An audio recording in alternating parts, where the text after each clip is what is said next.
Good morning class. बेटा कल की क्लास में हम लोगों ने एक्सरसाइज 1.1 सॉल्व किया था, ठीक है। और जो एक्सरसाइज आपकी 1.1 है वो आपकी परिमेय संख्या के ऊपर है, ठीक है। यानी कि जो हमने परिमेय संख्या पढ़ा उसके उसी टाइप के क्वेश्चंस उसके हमने किए एक्सरसाइज 1.1। आज हम पढ़ेंगे अपरिमेय संख्या, ठीक है। अपरिमेय संख्या क्या होती है, आज का आपका टॉपिक है अपरिमेय संख्या।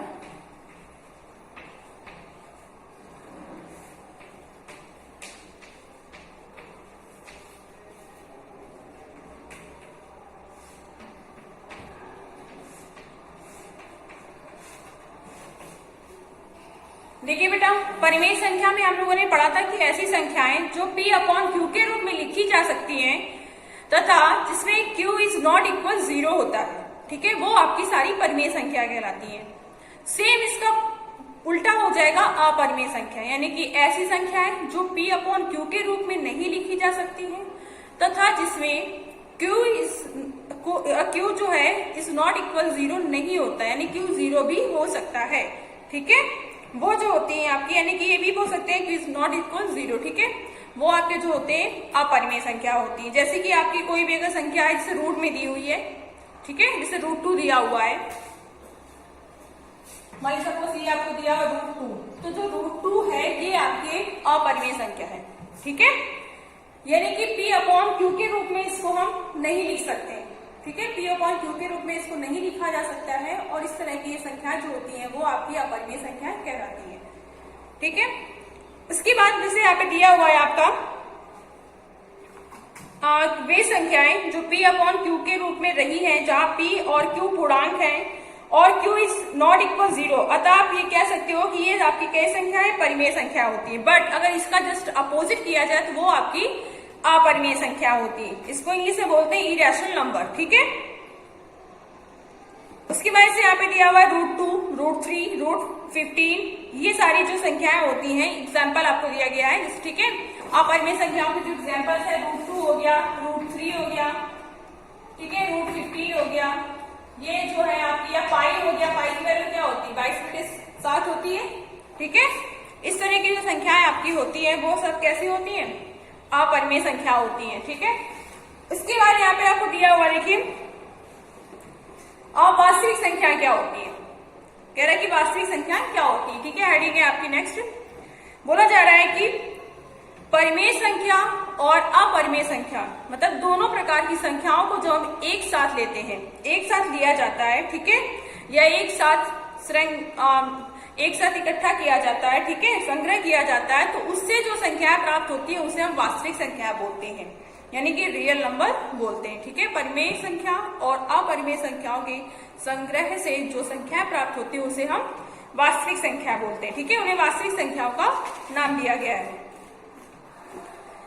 फिर आपको दिया हुआ इसे हम R से डिनोट करते हैं, ठीक है, यानी कि कैपिटल R से प्रकट किया जाता है। अतः वास्तविक संख्याएं या तो परिमेय या अपरिमेय संख्या हो सकती है। जो वास्तविक संख्याएं होती है वो परिमेय संख्या भी हो सकती है और अपरिमेय संख्याएं भी हो सकती है। क्यों हो सकती है, क्योंकि वास्तविक संख्याओं की डेफिनेशन में हमने क्या पढ़ा है कि परिमेय और अपरिमेय संख्याओं की संग्रह को ही हम वास्तविक संख्या बोलते हैं, ठीक है। अतः हम ये कह सकते हैं कि प्रत्येक वास्तविक संख्या को संख्या रेखा के एक अद्वितीय बिंदु से निरूपित किया जा सकता है। जो भी आपकी जितनी भी वास्तविक संख्या होती है उसे संख्या रेखा पर एक अद्वितीय बिंदु से निरूपित कर सकते हैं, ठीक है। साथ ही संख्या रेखा का प्रत्येक बिंदु एक अद्वितीय वास्तविक संख्या के रूप में संख्या को निरूपित करता है। यही कारण है कि संख्या रेखा को वास्तविक संख्या रेखा कहा जाता है। जो आपकी नंबर लाइन होती है उसे हम रियल नंबर लाइन भी कह सकते हैं, ठीक है। अब हम पढ़ेंगे जो आपकी अपरिमेय संख्या होती है उन्हें किस तरह से हम संख्या रेखा पर निरूपित कर सकते हैं, ठीक है। जैसे यहाँ पे एग्जाम्पल आपको दिया हुआ है, एग्जाम्पल 3, संख्या रेखा पर √2 का स्थान निर्धारण कीजिए, यानी कि संख्या रेखा जो नंबर लाइन होती है उसमें √2 को अगर हमें रिप्रेजेंट करना है तो हम किस तरह से उसमें हम रिप्रेजेंट करेंगे, ठीक है, ये इसमें आपको दिया हुआ है। देखिए बेटा, यहाँ पे आपको बोला गया है √2 को संख्या रेखा पर निरूपित करना है। सबसे पहले ये देखिए कि √2 हमें आया था, अगर आपका एक वर्ग दिया हुआ है इसकी प्रत्येक भुजा 1 सेंटीमीटर है, बोला गया एक वर्ग है जिसकी प्रत्येक भुजा की लंबाई 1 सेंटीमीटर है, 1 सेंटीमीटर है, ठीक है। तो अगर ये आपका दिया हुआ है ABC D, आपको कोई वर्ग है जिसकी प्रत्येक भुजा की लंबाई जो है 1 सेंटीमीटर है, अगर हमें AC निकालना होगा तो इसमें क्योंकि कोण 90 अंश होता है, पाइथागोरस थ्योरम अप्लाई करेंगे।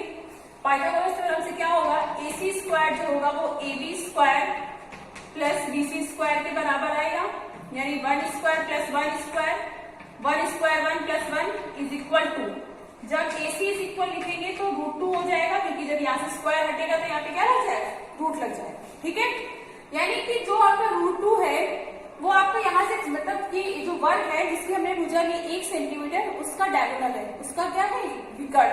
ठीक है, अब बोला जा रहा है कि √2 को हमें संख्या रेखा पर निरूपित करना है, तो हम क्या करेंगे, किसी लाइन नंबर लाइन लेंगे हम, या हमने कोई नंबर लाइन लिया।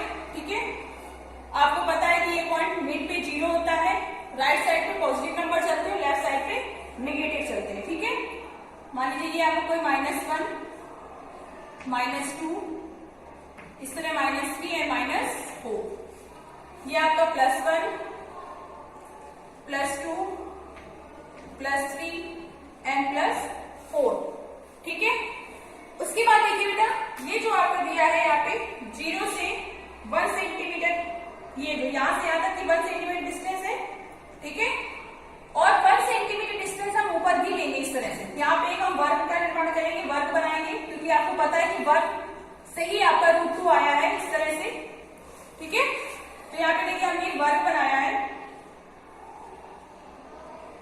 ये पॉइंट आपका A है, ये 1 पॉइंट, ये 0 दिया है, ये B एंड ये C लेंगे। ठीक है, आपको पता है इसकी डिस्टेंस जो है ये 1 सेंटीमीटर है, ये भी आपका 1 सेंटीमीटर है पूरा। अगर हमें OB निकालना है तो कितना आ रहा है, यहाँ से OB कितना आ रहा है, √2। ठीक है, तो अब हमें ये बताना है कि जो √2 की वैल्यू है वो इस नंबर लाइन पे कहां पर होगी। तो हम क्या करेंगे बेटा, O को केंद्र मानेंगे, ध्यान दीजिए, O को केंद्र मानेंगे, OB त्रिज्या लेंगे, यानी आपको कंपास O पे रखना है और पेंसिल आपको B पॉइंट पे रखना है। ठीक है, O पे कंपास रखेंगे, पेंसिल B पे रखेंगे, और इस तरह से हम चाप लगाएंगे नीचे की तरफ ऐसे। ठीक है, इस तरह से हम चाप लगाएंगे, तो जहां पर चाप इस नंबर लाइन को कट कर रहा है यहां पर आपका √2 होगा। क्या होगा, √2 की वैल्यू होगी। ठीक है, यहाँ पे आपकी √2 की वैल्यू होगी। समझ में आया सबको, ये पॉइंट आप कुछ भी नेमिंग कर सकते हो, PQR कोई भी नेम कर सकते हो। ठीक है, मैंने इस पॉइंट का नेम दिया है P, आप PQR कुछ भी नेम कर सकते हो। ठीक है, समझ में आया सबको। हम क्या करेंगे, O को केंद्र लेंगे और OB त्रिज्या लेंगे। ठीक है, B से हमें क्या करना हो, यहाँ पे कंपास पेंसिल रख के चाप लगाना, इस तरह से जहां पे चाप नंबर लाइन को कट करेगा वहां पर ही आपकी √2 की वैल्यू होगी। ठीक, इसी प्रकार आपसे बोला गया है वास्तविक संख्या रेखा पर √3 का मान निर्धारित कीजिए, यानी कि √3 को हम किस तरह से इसमें हम संख्या रेखा पर दर्शा सकते हैं। ठीक है, तो √3 का बेटा सेम यही है। √3 में क्या होता है, देखिए जो √3 होता है, अगर एक आपकी लाइन जो है, एक लाइन हम √2 ले लें, दूसरा आपका 1 ले लें, जब इन दोनों को ऐड करेंगे, ठीक है, पाइथागोरस थ्योरम अप्लाई करके, तो क्या होगा, उसकी वैल्यू आपकी √3 आएगी। ठीक है, वहां से इस तरह से इसी प्रोसेस से आप कर सकते हैं। ठीक है, तो आपका होमवर्क है आज का कि आप √3 जो वास्तविक संख्या रेखा पे √3 का मान निर्धारित करेंगे। ठीक है, और √2 का भी अपने आप से करेंगे, जहां पे अगर क्वेश्चंस नहीं आ रहे फिर आप पूछेंगे। ठीक है, एक्सरसाइज 1.2 मैं आपको कल की क्लास में कराऊंगी। ठीक है, तो यानी आपका होमवर्क क्या है, √2 का जो मान है वो संख्या रेखा पर आपको बताना है, √3 का मान भी बताना है कि √2 कहां पर होगा संख्या रेखा पर और √3 कहां पर होगा। ठीक है, अगर आप एक कर लेते हैं तो फिर बाकी के नंबर्स भी आप रिप्रेजेंट कर सकते हैं। ठीक है।